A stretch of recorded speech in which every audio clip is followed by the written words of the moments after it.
Yo, it's Friends for Hire. Friends for Hire. And this is Friends for Hire Talks. All right, welcome back, everybody. Episode, what is this, number 6 of the Friends for Hire podcast. We're back today. We're off of our first release. We're about done with the rollout of that. Insane. And we're going into some new shit. This is 2023. This is the hustle that we are bringing. New song coming out in 2 weeks, 1 week, less than a week.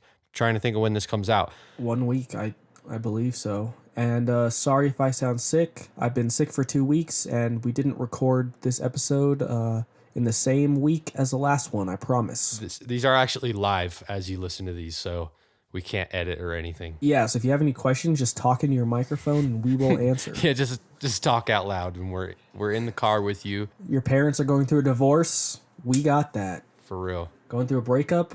We got that. Lost your job. We're here. So yes, you heard it here. March 8th, the new song drops. It's going to be a song called Top Rope. Completely different from Insane. This is going to be a chill, low-key, laid back trap banger. I'm super excited for this one. I think it is perfect way to kind of show the diversity of what we're bringing to the table. It's nice, and I think it's a good, winter into springtime little jam, and it's going to last y'all through the summer. You're going to be bopping that thing. Yeah, it's one of our more chill songs, I'd probably say. I think that it has a lot of replayability. It's not as heavy as the last one.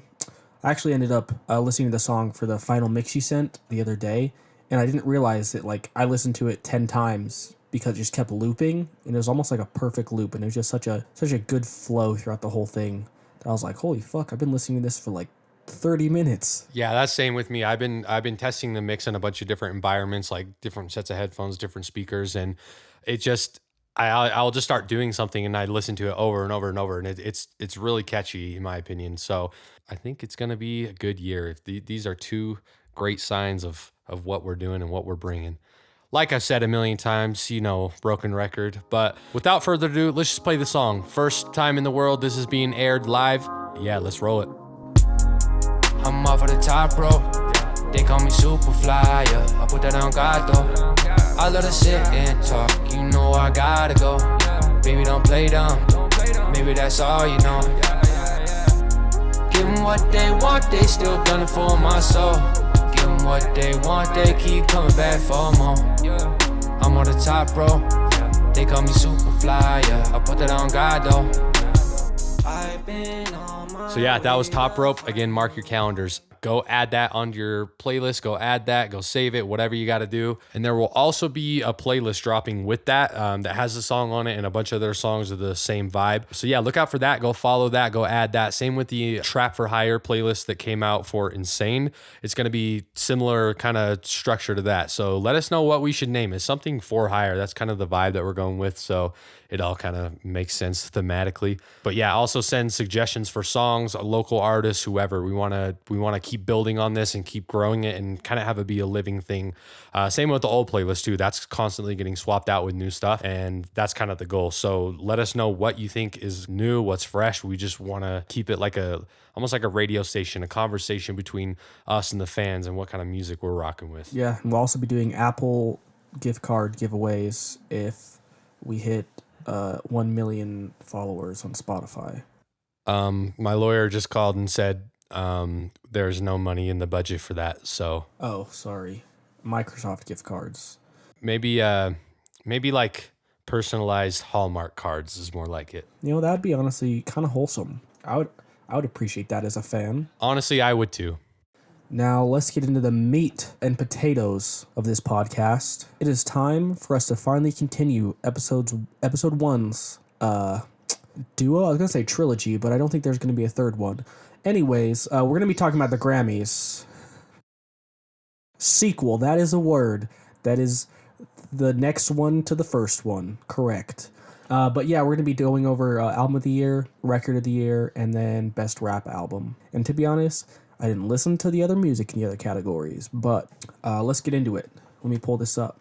I didn't even listen to the music in these categories. I'm just going to have a strong opinion on all three of them. That's completely fair.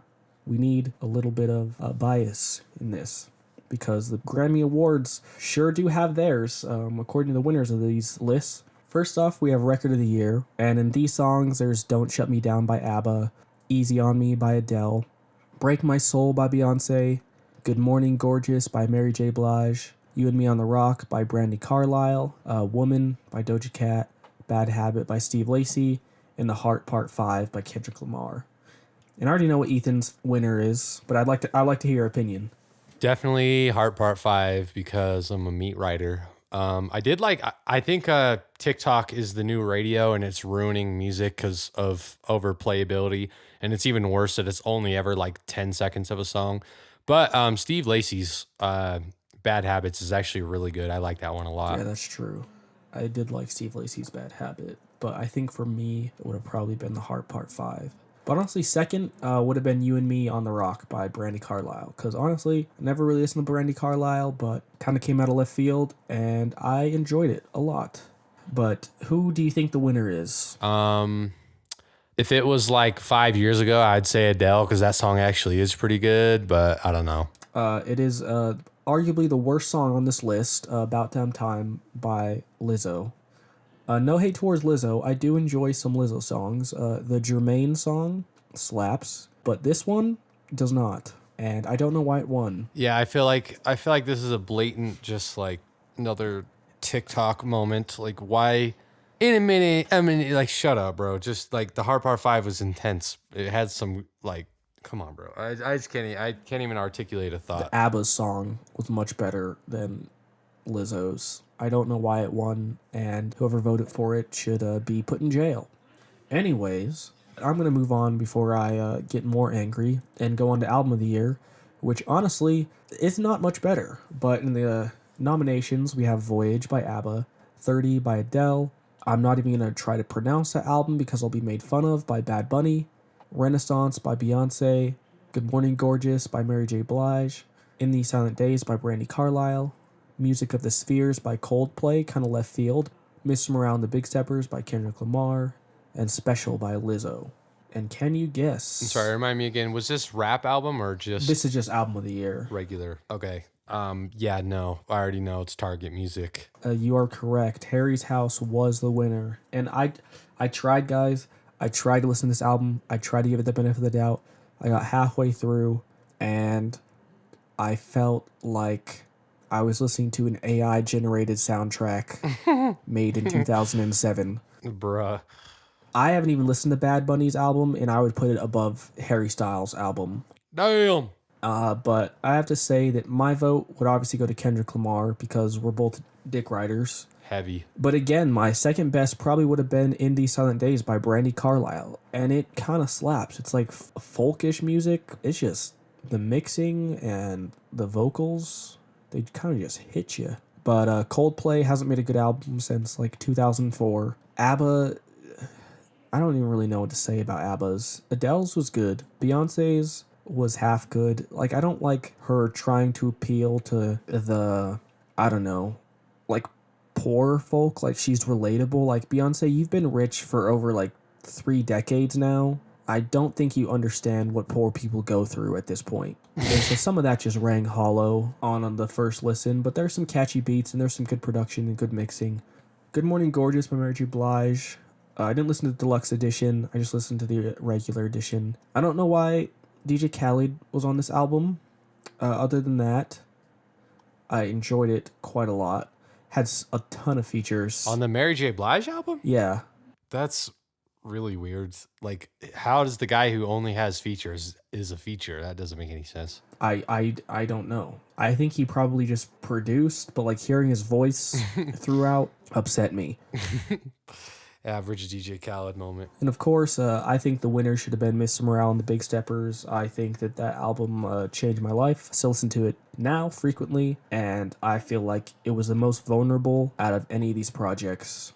Yeah, I'd have to agree. It's pretty heavy. I think it touches on a lot of things that no one in music, I'm not going to say no one, honestly. I think, honestly, someone at his level of stardom, they're not touching on.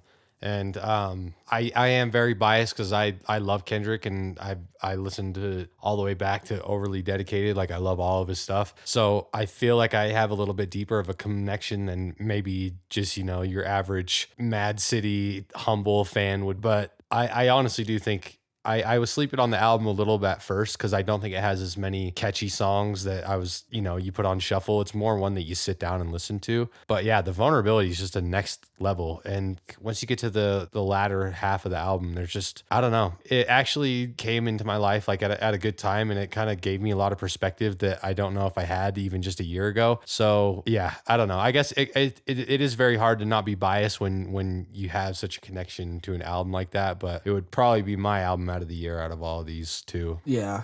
And I would agree. I haven't listened to all of these artists since like their conception, but like a few of them I've listened since their claim to fame, like Adele, Beyonce, Coldplay, Lizzo. And listening to like their stuff back then and their stuff now, they've definitely changed, but it hasn't really necessarily been in a way. It's like they've gotten better at what they know, and I do appreciate that because that is hard to do.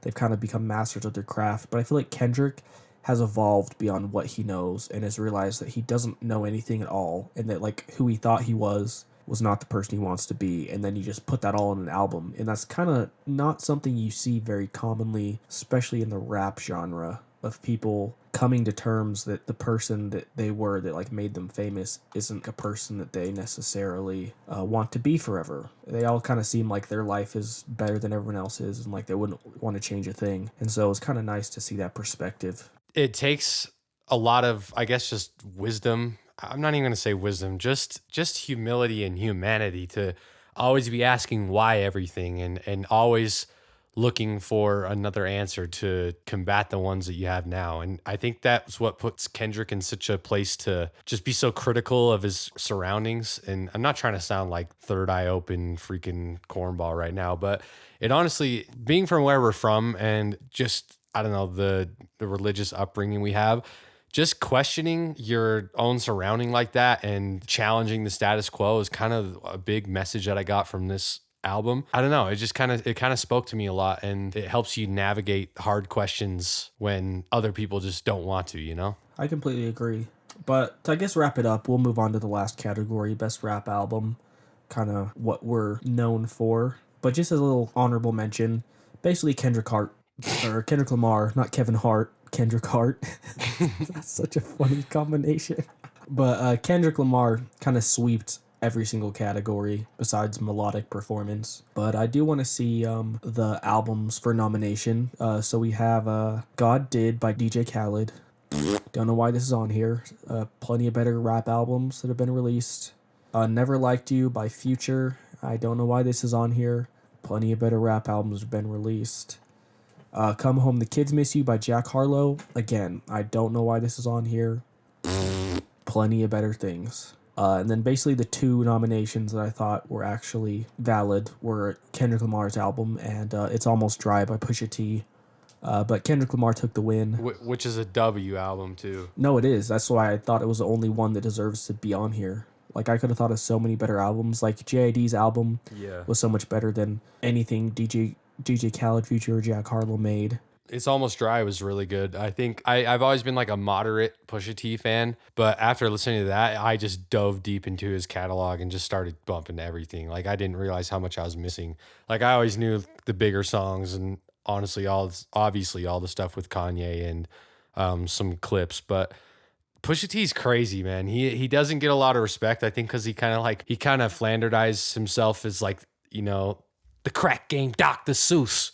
But it's actually, he's crazy, man. He's got so many ways to say the same thing. He kind of reminds me of like modern Big L. I really fuck with it. No, that's completely valid. I didn't start getting into Pusha T until around 2 years ago with this whole Drake beef. Like, I knew of his popular songs. Listening to his less mainstream songs, he really is kind of crazy with, like, he has like 12 different ways to say cocaine. And I've never seen anyone have that many ways to describe the same word. And it sounds fire every single time he does. But yeah, there's so many better albums that came out in 2022. Yeah, like you were saying, like the Forever Story, JID's, it's pushing my favorite. Like it's neck and neck with Kendrick's. It's pretty close. I really do like that one. The Denzel Curry one was hard. No, that one was crazy. That's what I was going to mention. Yeah, that's a good one. 2000 was really good. To be honest with you, I do like 2000 a lot, Joey Badass. It was always the conversation of J. Cole, Joey, and Kendrick, and that was kind of the conversation like 5 years ago. And honestly, All American Badass is his best project, and it's so S tier. It's such a good album. And I think that 5 year gap that he took, just like Kendrick, was a little bit more detrimental to him because he wasn't as established as Kendrick was. And I think this album was good, but it came off more like a mixtape, and I was really hoping for more something a little more conceptual. Yeah, I was hoping for way more tracks, and I also felt like he kind of went back to doing what he did before. And it's like, if you're gonna make us wait 5 years, we want to see your change in perspective and how things have shifted. And he kind of mentioned like being a dad and everything, but he didn't really mention how that necessarily affected his career or like what the time away really did for him. Yeah, but I do think there's still a lot of high moments on there. Like the intro track, I don't know why I really love that song, and just like the piano on it is dope. What else? There's the one about Capital Steez, the Survivor's Guilt. That one's crazy too. Like there's honestly a lot of good songs on there as well, and I think I need to dive into it still a little bit more. No, that was good. Do you know who low-key is coming up and I really fuck with their music? Red Veil. I don't know if I'm saying that right. Red Veil. He's so hard, and he's younger than us, dude. He's like maybe 20, and he dropped this album called Learn to Swim, and it is 100% worth the listen if you haven't listened to it. It's got really like jazzy Dilla samples on it with some like modern kind of trap, and he does this thing where he like side chains the instrumentals to the drum, so it has like this like lo-fi side chainy feel, but with trap music, and also with bars. Like he comes hard with the bars, but it's also a lot of melodic type stuff. It's really its own kind of lane, and it's really cool. No, the only thing I heard from him was just like TikTok snippets, and like I think I have 2 of his songs in my likes, but I'll have to check it out because I did like the songs I heard. You know who I think didn't get enough credit? Who's that? Our Lord and Savior, Kevin Gates. Bruh, I just put some virgin coconut. Oh, I punch that dick in. I fucking hate Kevin Gates. But man, do I want to have a conversation with him. Lord, murder my children. I didn't start this car battery with my hands. Lord, murder my children. Oh man, I saw this. You saw the Instagram post where it's like Kevin Gates redirects Hurricane with his hands. Yeah, I think I saw that. Oh, it's so funny. And, but I think a lot of people kind of slacked this year. Like Trippie Redd's album was kind of awful. I will say this one came out, I believe, in 2023, but I just wanted to bring this up. Lil Yachty's new album is definitely worth a listen. Like, holy cow. He kind of went above and beyond in transforming his sound and trying something new. And he took a lot of inspiration from Pink Floyd, but Pink Floyd's one of my favorite rock bands, so I was not mad at all. I was happy with how it's executed, and his like strange vocals across the whole thing. It kind of sounds otherworldly, and I think that if you're a fan of Yachty even just a little bit, that it would probably be your favorite album in my opinion. Yeah, I do like Pink Floyd a lot, mostly just Dark Side of the Moon. I know pretty well, and then there's the other one. You don't like The Wall? Yeah, the wall. I do like The Wall a lot, and I think that one's actually probably better than Dark Side of the Moon, but I just haven't listened to it as much, so. It is, but I'll let it slide. But yeah, I do think I've heard that it's pulled a lot from that. I don't know if that's a good thing or a bad thing, and it's just like new listeners not knowing what psych rock is. But still, I think genre bending like that is pretty much the only type of art that's even worth listening to, because in 5 years AI will be making Harry Styles like it's nothing, so it's more interesting to come up with something like that. I could probably go on 11 Labs right now and make the Harry Styles album in like 11 minutes. That is not a good sign for the music industry. Another one is I kind of wish Brockhampton's album was on here, because none of their albums really got nominated for anything ever.